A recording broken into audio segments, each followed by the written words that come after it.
Scams are on the rise, and on another level in Fargo, the shocking tools scammers are using to target victims. A look at downtown Fargo on what's usually the biggest bar night of the year, how bars are dealing with the early closing time. Plus, good news for those hoping to see family members who are in long-term care this holiday season. Valley News Live at 10 starts right now. Live from Fargo and serving you on TV, online and on the go. This is Valley News Live at 10.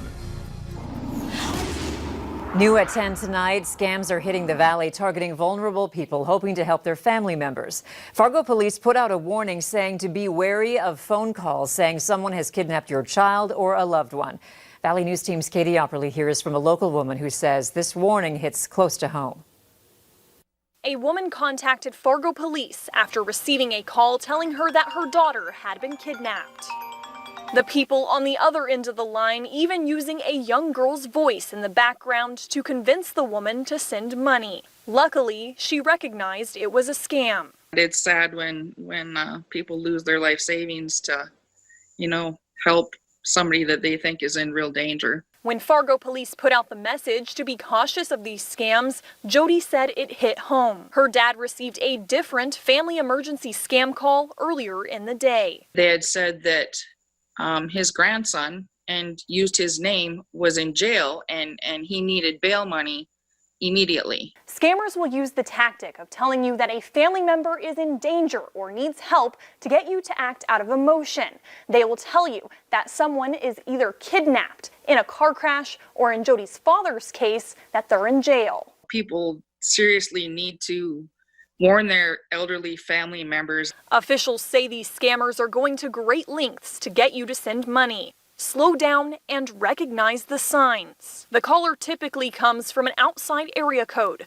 They may try to prevent you from contacting your family member, and they ask for money to be sent through wire transfer services. He said once I started asking more questions, he just finally hung up. If they can in any way, get to another phone to contact that other person that they're, trying to spoof on, that they're in danger. In Fargo, Katie Opperly, Valley News Live.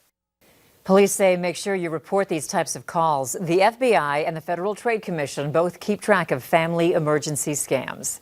It's an unofficial holiday of its own for many. The night before Thanksgiving is historically one of the biggest bar nights of the year. But this is 2020, and here in Fargo, it's already closing time. Valley News Team's Devin Fry joins us live downtown with a look around. Devin?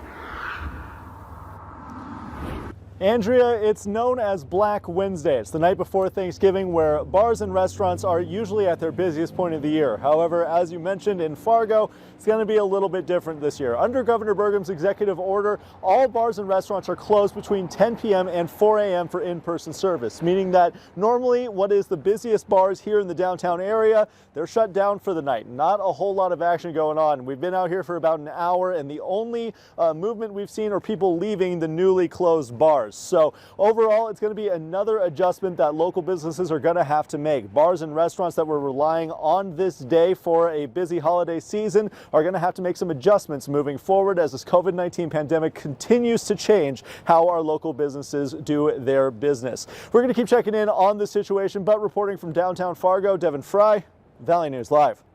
All right, thanks, Devin. In Pennsylvania, the governor suspended alcohol sales in bars and restaurants starting at 5 o'clock tonight until 8 tomorrow morning, wanting to make sure this biggest bar night stood no chance at becoming a super spreader event.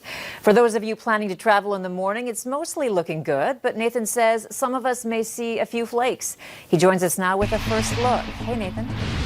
Hey, Andrew, already starting to see some of that moisture moving into the Devil's Lake Basin, but the good news is with those flakes, not expecting any travel impacts for folks who are planning to head out early on Thanksgiving. That's the good news, but of course we'll still talk about the chances of snow coming up in just a couple of minutes. But here's how things look right now. The wind is with us there.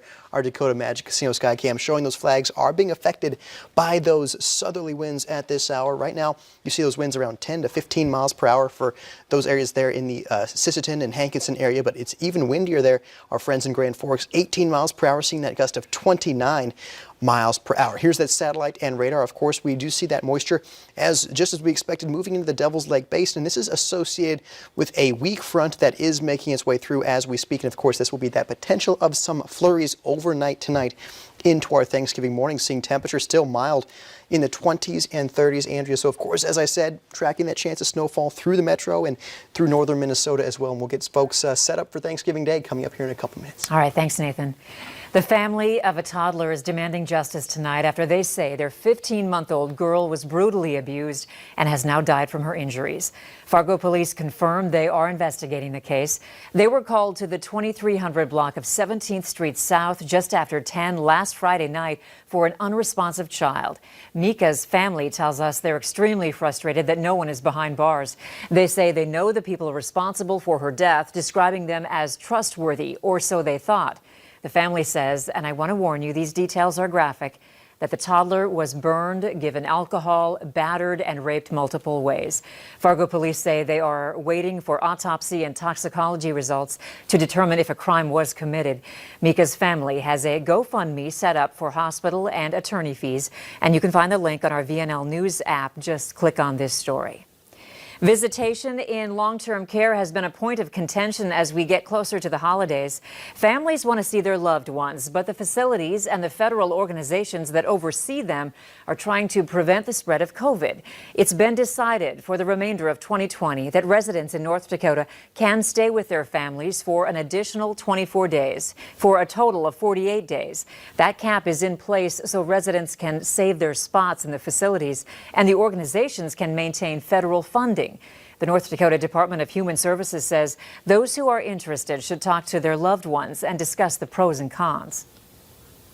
It isn't about a flexibility that all residents would take up or should take up, but it's really about giving people the option about whether or not they want to bring their loved one home.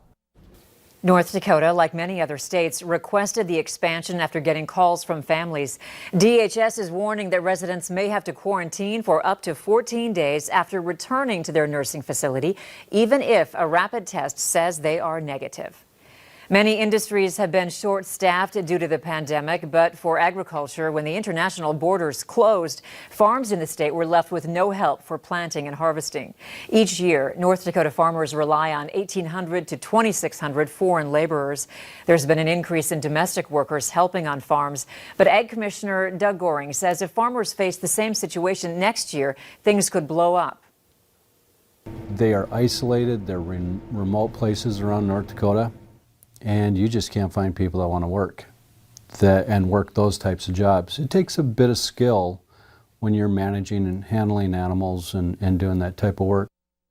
The state ag department says it's working with the White House transition team, getting them up to speed on the issue. Many continue to wonder where their next meal will come from, and it's been especially difficult during the pandemic. Valley News Live has partnered with the Great Plains Food Bank to help those in need. In 2019, the Great Plains Food Bank served more than 100,000 people. So far in 2020, the food bank has seen a 45% increase in need. And as the need grows in the community, so do the funds necessary to help these individuals. So they're asking you to give in any way that you can, saying any amount will make a difference. You can get involved by downloading our free VNL News app. Just look for the virtual food drive and then click to donate.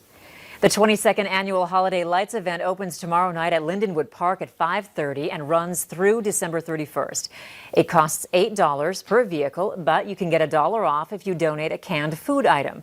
The Sertoma Club runs the show and donates the money to local charities and food pantries. Later on Valley News Live at 10, changes to many community Thanksgiving dinners tomorrow, but there are still options for those in need. Here's the hourly forecast going into the overnight hours tonight. Notice in Fargo a brief window of some light snowfall there around the 4 o'clock hour, and then in Grand Forks a brief window of light snowfall around the 2 o'clock hour. So again, just some light snowfall overnight, but of course we'll break that full forecast down for you coming up after the break.